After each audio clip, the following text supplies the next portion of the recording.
Cash receipt, इसको okay बताना था। ओके। हाँ कैश रिसिप्ट का क्या हो गया, देखो रसीद रिकॉर्डिंग ऑन क्या होता परचेज। है ना। हाँ कर दिए। रसीद क्या होता है, जब भी तुम कोई ट्रांजैक्शन करते हो और तुम उसका रसीद लेते हो, उससे क्या पता चलता है कि ये ट्रांजैक्शन वास्तव में ओरिजिनली हुआ है, ठीक है हमारे यहाँ।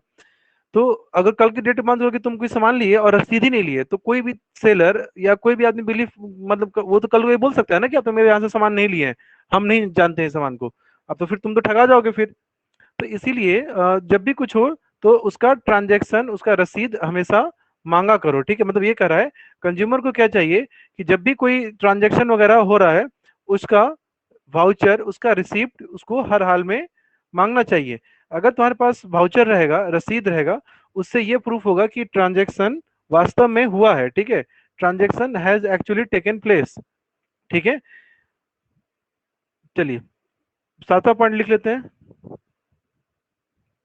7 जरूरत नहीं है, काफी हो गया, 6 काफी है। इससे आवाज आ रहा है तुमको मेरा? हेलो, इसको आवाज नहीं आ रहा क्या? एक मिनट रुको।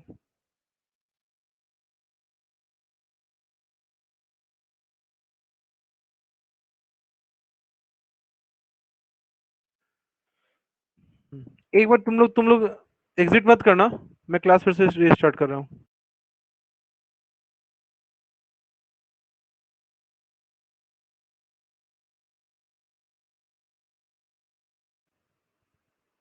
चलो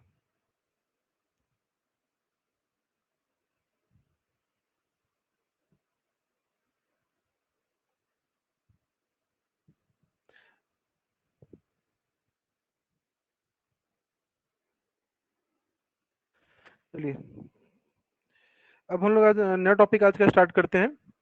दैट इज, कहाँ गया?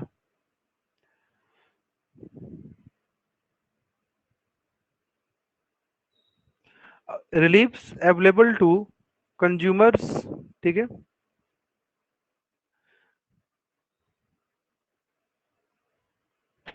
हेडिंग डालो, रिलीफ और रेमेडीज अवेलेबल टू कंज्यूमर्स।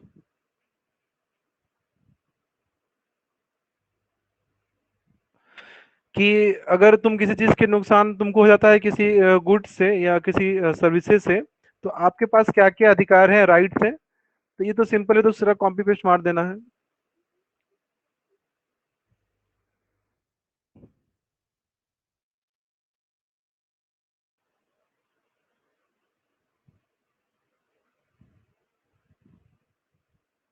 चलिए लिखिए।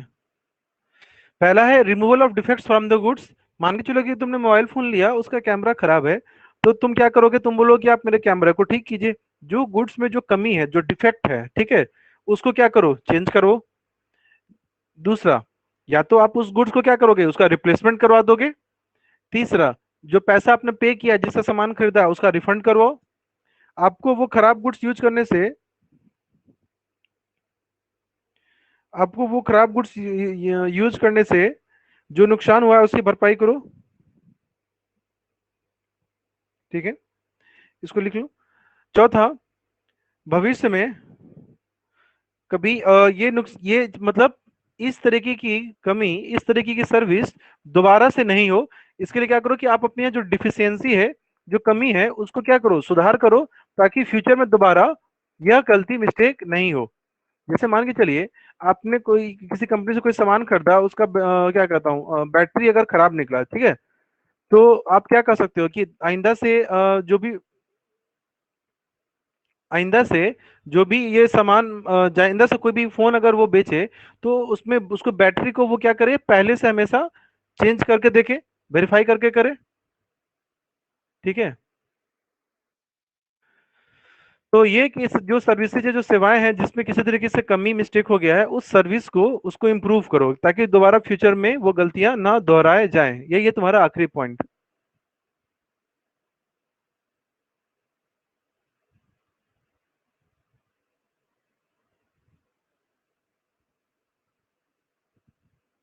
अब जो सबसे इंपॉर्टेंट टॉपिक है, ठीक है, 99.99% चांस है कि यही क्वेश्चन आप लोग को आएगा।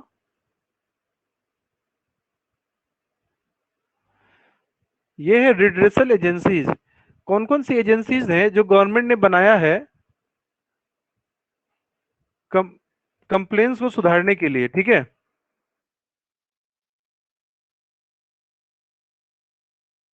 उसको लिख लेते हैं कि अगर आपको कोई दिक्कत हो गया तो कंज्यूमर के शिकायतों को, कंप्लेन को इम्प्रूव करने के लिए कौन कौन सी एजेंसीज हैं जो गवर्नमेंट ने बनाई है, ठीक है।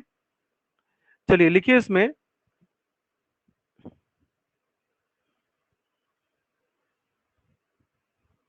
There are 3 agencies established by government for redressal, मतलब होता है सुनवाई, ठीक है। जिसको नहीं पता लिख लेना, for redressal of consumer complaints, ठीक है। ये लिखो,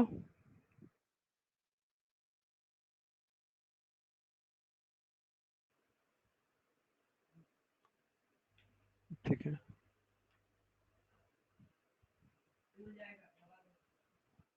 ठीक है।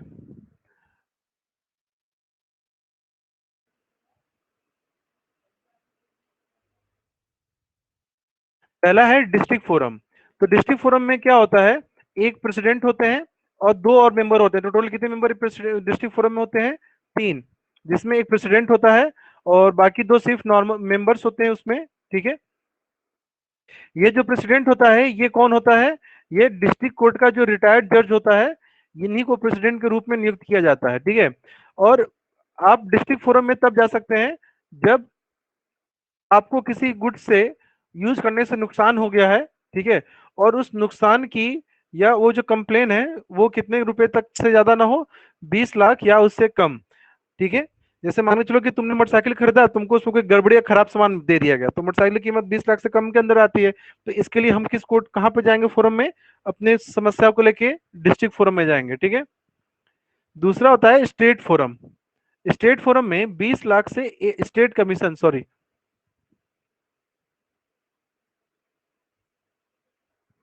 ये पूरा लिखना होगा, ये इसमें सारा इंपॉर्टेंट है। अब है तुम्हारा डिस्ट्रिक्ट फोरम के बाद स्टेट कमीशन आता है। तो स्टेट कमीशन में भी क्या होते हैं, कम से कम 2 मेंबर होते हैं और एक प्रेसिडेंट होता है इसमें भी, ठीक है। इसका नियुक्ति कौन करता है? State government. देखिए जो डिस्ट्रिक्ट फोरम था, इसमें जो हम जज की बात कर रहे हैं उसको अपॉइंटमेंट कौन करता है? स्टेट गवर्नमेंट करती है, ठीक है, राज्य सरकार करती है।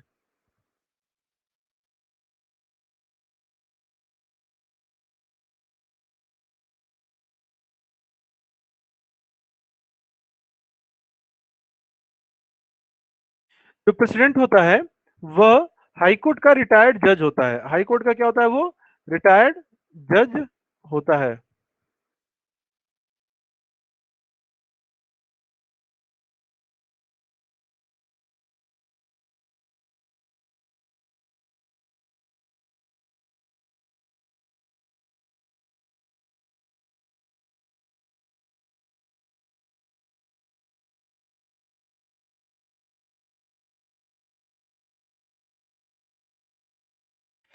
ठीक है। और इन इन सबों की अपॉइंटमेंट कौन करता है? स्टेट गवर्नमेंट करती है। और लेकिन स्टेट कमीशन में ना सिर्फ 20 लाख से 1 करोड़ तक के ही कंप्लेन फाइल किए जाते हैं, लेस देन 1 करोड़। 20 लाख से लेके 1 करोड़ तक के जो कंप्लेन फाइल सुनवाई होगी वो कहाँ होगी? स्टेट कमीशन में होगी। अब कई बार क्या होता है ना कि कोई फैसला आया, कोई डिसीजन आया, ठीक है, आपको वो पसंद नहीं रहा, आपको लगा नहीं मेरे साथ गलत हुआ है, तब आप क्या कर सकते हैं? स्टेट कमीशन में जो भी फर्स्ट फैसला आया, आप इसके अगेंस्ट में अप्लाई कर सकते हैं। आपको उसके लिए कहाँ जाना होगा? फाइल करना होगा नेशनल कमीशन में, ठीक है।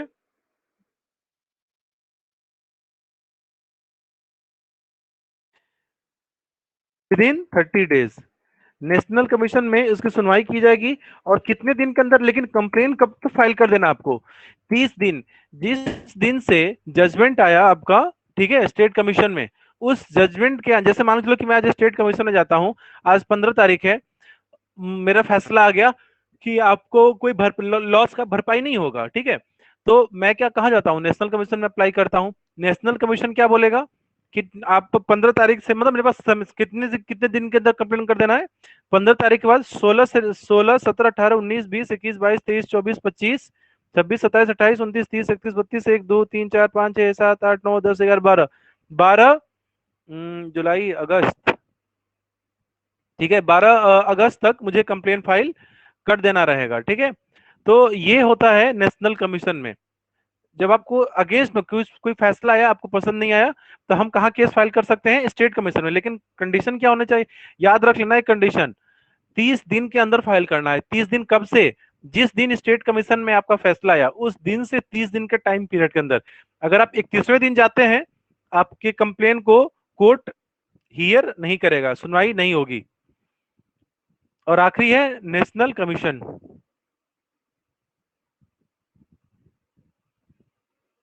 मतलब सर स्टेट कमीशन में अगर मेरा जजमेंट नहीं मिला तो फिर नेशनल कमीशन में जाएंगे हम। यस यस, अगर अगर उसमें फैसला अगर आया इसमें मान के हो गया चलो, तो सर वहां जाना तुम, हाँ तो वहां क्यों जाओगे फिर, ऐसे मिलने के लिए जाओगे।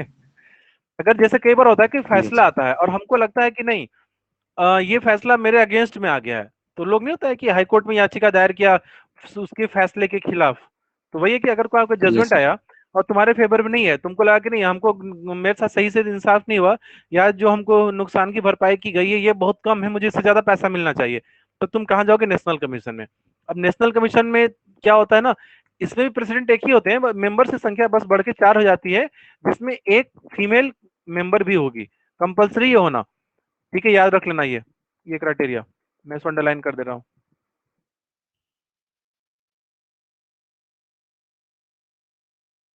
इसमें एक विमेन का होना जरूरी है, याद रखना, विमेन का कंपलसरी होना बाकी 2 कमीशन में नहीं था, स्टेट कमीशन में नहीं था, ना ही डिस्ट्रिक्ट में था।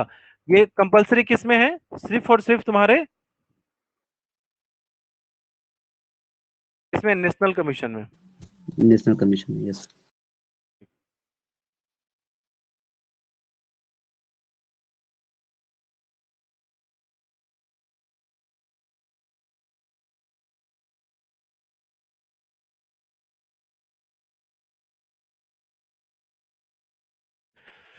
तो ये है नेशनल कमीशन, ठीक है।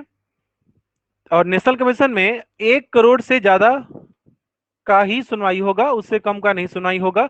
और अगर आप मान के चलो कि नेशनल कमीशन के भी फैसले से संतुष्ट नहीं है, आपको लगता है कि नहीं नेशनल में भी मेरे साथ गलत हुआ, तो आप सुप्रीम कोर्ट में केस फाइल कर सकते हैं। लेकिन कंडीशन क्या है, वही 30 दिन के अंदर, जिस दिन फैसला आएगा उस दिन से 30 दिन के अंदर में आपको सुप्रीम कोर्ट में केस फाइल कर देना है, ठीक है। तो ये था हमारा लास्ट टॉपिक, ठीक है। और एक इसमें मैं इसका स्क्रीनशॉट डाल देता हूं।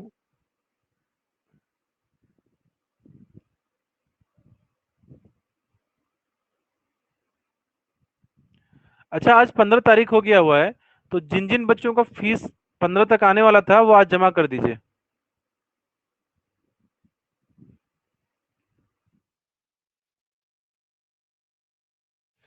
एक और डिफरेंस है इसका, तो मैं फोटो ही डालूंगा, जिनके पास बुक है वो बुक से देख लेना। पूनम गांधी में एक बेसिस एक दिया होगा, डिफरेंस का होगा, डिफरेंस बिटवीन स्टेट डिस्ट्रिक्ट। तो मैं तो उसको फोटो को अटैच कर देता हूँ, फिर मैं नोट्स में अपलोड कर दूंगा।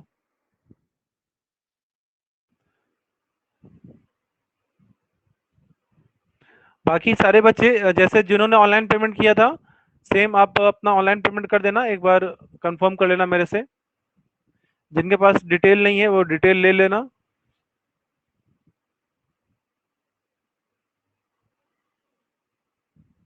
हटाओ, छोड़ो, रहने दो, ऐसे ही डाल देता हूँ। ठीक है, तो ये डिफरेंस है, ये लिख लो, differentiate between district commission, state commission and national commission, ठीक है। ये डिफरेंस एग्जाम में आता है, ये कंफर्म भी पूछता है, चांसेस रहता है इसके आने का, इसीलिए इसको आप लोग लिख लीजिएगा।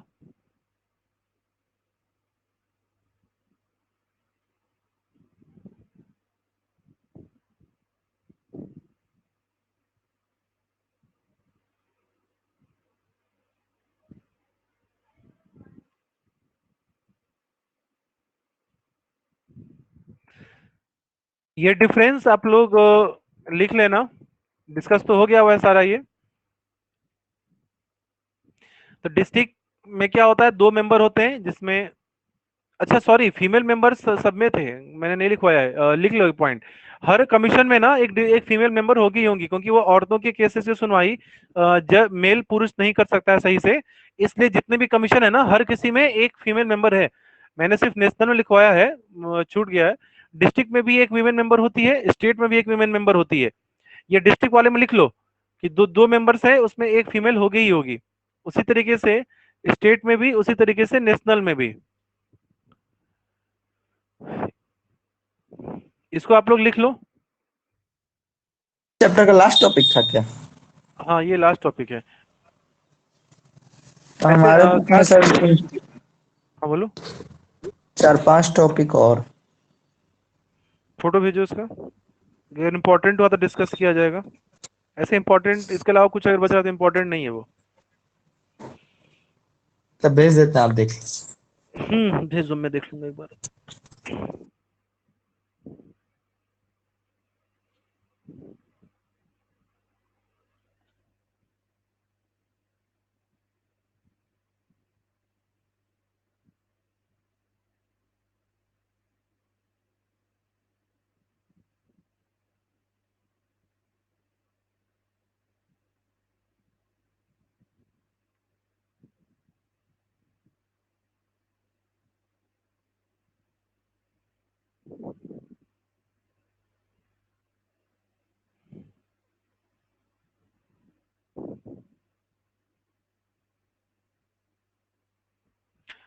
ये आप लोग लिख लीजिएगा, ठीक है, ये लास्ट टॉपिक था।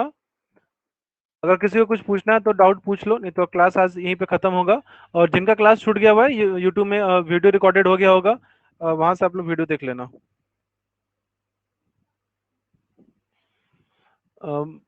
मैं नाम लेके तो नहीं बोलूंगा, लेकिन जिनका जिनका फीस पेंडिंग है, ड्यू है, जिन्होंने पिछले महीना भी नहीं दिया था, वो लोग भी फीस अब भिजवा दो, जमा करवा दो सारे लोग अब, ठीक है।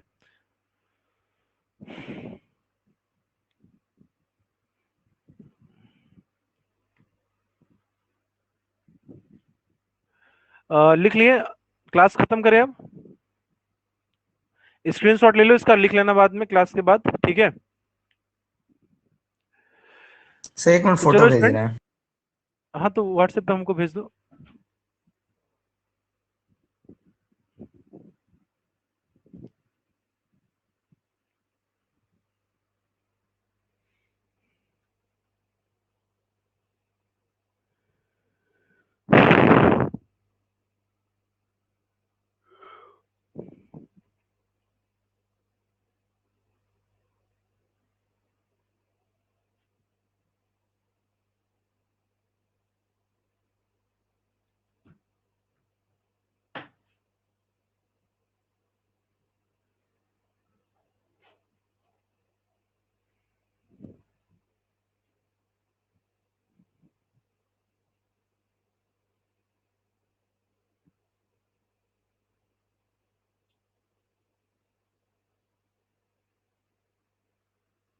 बाकी लोग जिनको कुछ पूछना नहीं हो जा सकते हैं। सचिन तुम क्लास, अच्छा, सचिन तुम रुको, तुम रुको।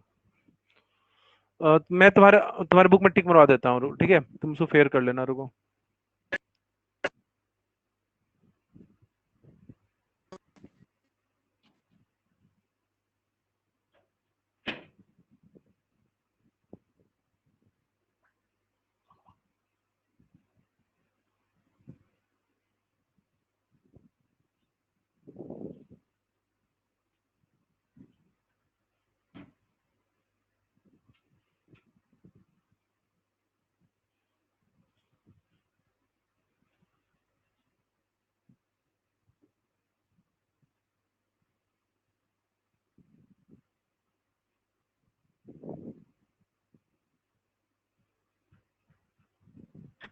सर भेज दिए।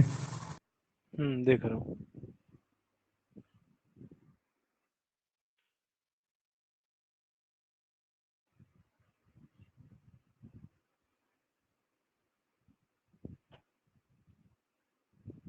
कंज्यूमर रिस्पॉन्सिबिलिटीज तो कल पढ़ लिया था, कंज्यूमर रिस्पॉन्सिबिलिटीज हो चुका हुआ है। Ways and means of consumer interest,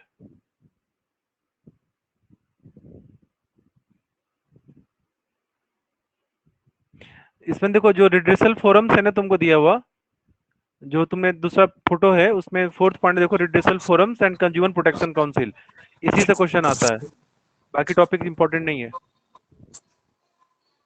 मतलब जो अभी लिखवाए हैं।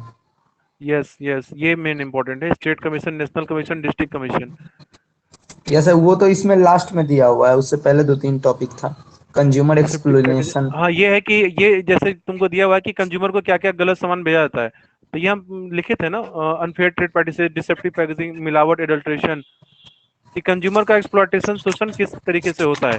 डिसेप्टिव पैकेजिंग क्या हो गया, पैकेज पे लिख दिया कि गलत, लिख दिया कि जिसमें आधा किलो है, 1 किलो है, ये क्वालिटी है, लेकिन जब अंदर खोल के तुम चेक किए गलत मिला, ठीक है, डिसेप्टिव मतलब धोखा। दूसरा एडल्ट्रेशन, एडल्ट्रेशन मतलब मिलावट होता है, जैसे चावल में वो कंकड़ नहीं मिला देते हैं, ठीक यस। है। तीसरा है कि अंडरवेट, कि जानबूझ के, जैसे वजन होता है जो तौलने और तराजू होता है, उस एक साइड को कम रखेगा वजन, एक साइड को ज्यादा रखेगा। या जैसे मान चलो कि तुमको अगर पैकेज वगैरह वो बिस्कुट वगैरह कुछ सामान खरीदते हो, उस पर लिख देता है 500 ग्राम, क्या तुम उसको तौल के देखने जाते हो क्या कभी?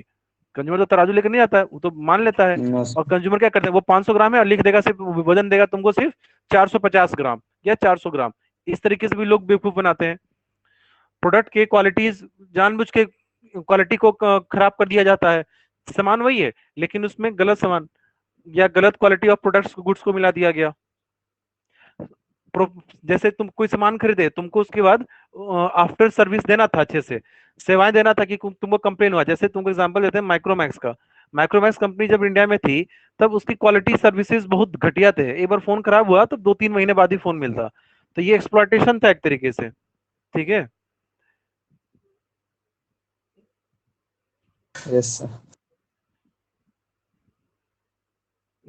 Consumer protection act detail study है, इतना रहने दो डिटेल स्टडी, 2-3 को तो क्वेश्चन ही आएगा इस चैप्टर से। इस चैप्टर से जो लिखवाया हो ना वही इंपॉर्टेंट टॉपिक है, बुक का एक एक सारे कंसेप्ट इंपॉर्टेंट नहीं होते हैं, 2-3 ही क्वेश्चन पूछेगा जो तुमसे इंपॉर्टेंट है। जो मॉडल टेस्ट पेपर पढ़ोगे ना तो तुमको समझ में आ जाएगा, सारी चीजों को पढ़ने में नहीं लगी है, समय भी बर्बाद होगा और एग्जाम में क्वेश्चन भी नहीं आएगा।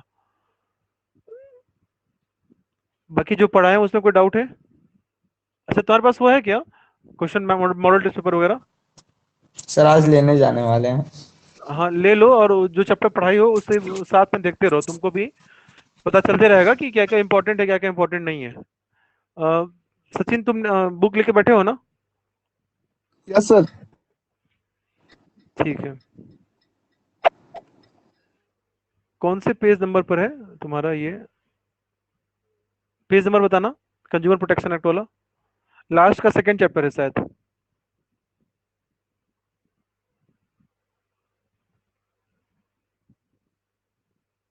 474 सर। अच्छा अच्छा,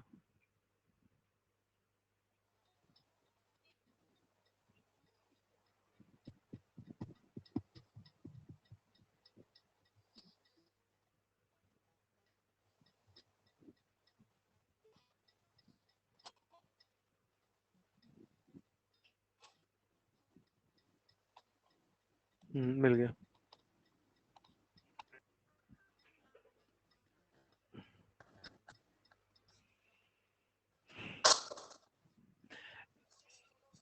ऐसे एक बार तुम जो रिकॉर्डिंग है ना कंज्यूमर प्रोटेक्शन एक्ट का, एक बार जो मैंने समझाया है 2 लेक्चर में, तुमको एक बार वो देखना पड़ेगा, ठीक है। लाइक वो देख लो, सुन लो, समझ लो, सब बुक से पॉइंट समझ में आएंगे तुमको। Yes sir.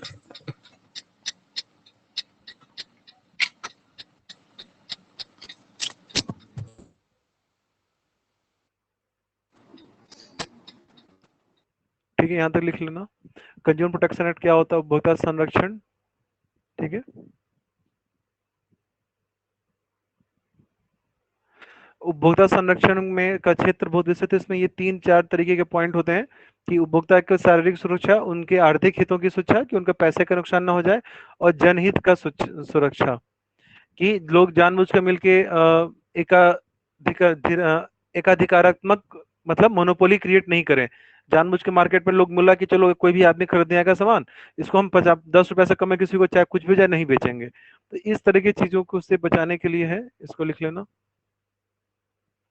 Consumer protection act का इंपॉर्टेंट क्यों है, क्यों इसका जरूरत पड़ा, मेरे ख्याल से यहाँ पॉइंट होगा। पता है ये सब पॉइंट मैंने डिस्कस किया हुआ है वीडियो में। एक काम करो, तुम एक बार वीडियो पहले सुन लो, ठीक है सचिन, क्योंकि फिर बिना समझे तुम लिखने का कोई फायदा तो होगा नहीं। एक बार पॉइंट देख लो यस सारा, जब समझ में आ जाएगा ठीक है, तो फिर कल मैं तुम्हें पॉइंट ऐसे लिखवा दूंगा। अच्छा तुम, ठीक है, क्योंकि आज तुम लिख भी नहीं पाओगे बिना समझे हुए। ऐसे ही लिखते जाओ, टिक मारते जाओ, जो भी टिक मार रहा हूँ। अज्ञानी उपभोक्ता की हितों की सुरक्षा करने के लिए कंज्यूमर, बहुत से कंज्यूमर होते हैं जो, जैसे हम लोग तो जागरूक हैं, लेकिन गांव देहात में कहीं पे, वहां पे तो लोग जानते नहीं, उनको तो ठगा जा सकता है। तो उनको बचाने के लिए हमने ये, सरकार ने क्या किया, ये कानून बनाया कंज्यूमर प्रोटेक्शन एक्ट का, ठीक है। जिसमें क्या हुआ कि कंज्यूमर को उनके अधिकारों के प्रति जागरूक किया जाना। जागो ग्राहक जागो, जो जो सुनते हो तुम, कंज्यूमर उसको प्रचार दिखाया था टीवी में। दूसरा, सामाजिक उत्तरदायित्व के प्रति चेतना जगाने के लिए आजकल सभी स्तरों पर व्यवसाय में अपने सामाजिक उत्तरदायित्व के प्रति चेतना जागृत करने का प्रयास किया जा रहा है। इस कारण यह है कि येन केन तरीकों से अधिक लाभ कमाना लालसा ने सामाजिक उत्तरदायित्व के प्रति उदासीन बना रहा है। इस दृष्टि से उन्होंने किया गया ताकि बिजनेसेज अपने सामाजिक उत्तरदायित्व की पूर्ति कर सके। बिजनेस समाज के लिए करे, जैसे देखो अभी माइक से थोड़ा आवाज आ रहा है, हेडफोन लगा लो अगर है तो क्या होता है कि बिजनेसमैन होते हैं ना, वो बहुत ही जैसे त्योहारों का टाइम आता है तो मिठाई में मिलावट किया जाता है, ठीक है। मिठाई में लोग काफी मिलावट करता है, लेकिन मिलावट क्यों करा, उससे उनको तो फूक पैसा कमाने को मिल जाएगा, लेकिन क्या वो अपने सामाजिक उत्तरदायित्व की पूर्ति कर रहे हैं? नहीं पूर्ति कर रहे हैं। 11वीं के बिजनेस स्टडीज में हम लोग को पढ़ना था, बिजनेसेस के प्राइम मुख्यतः 3 उद्देश्य होते हैं, ठीक है। पहला आर्थिक, दूसरा सामाजिक, तीसरा पर्सनल या पर्सनल उद्देश्य। तो उसमें सामाजिक उद्देश्य होता है कि समाज की भलाई के लिए काम करना है, उस ऐसा कुछ नहीं करना जिससे समाज का नुकसान हो। तो बिजनेसेस को जागरूकता देने के लिए क्या, ताकि अपने सामाजिक उत्तरदायित्व के बिजनेस पूरा कर सकें। समझें कि आपकी जिम्मेदारी सिर्फ धन लाभ गलत तरीके से नहीं कमाना है, बल्कि समाज का विकास लाभ करके आपको धन कमाना है। एक काम करो ना, तुम आज इसको पहले पढ़ ही लो, ठीक है, मैं कल तुम्हें टिक मरवा दूंगा सारा, ठीक है, समझ में तुम्हें आ जाएगा। वीडियो देख लो सारा, ठीक। कल मिलते हैं फिर, ठीक है, 8:30 बजे। ठीक।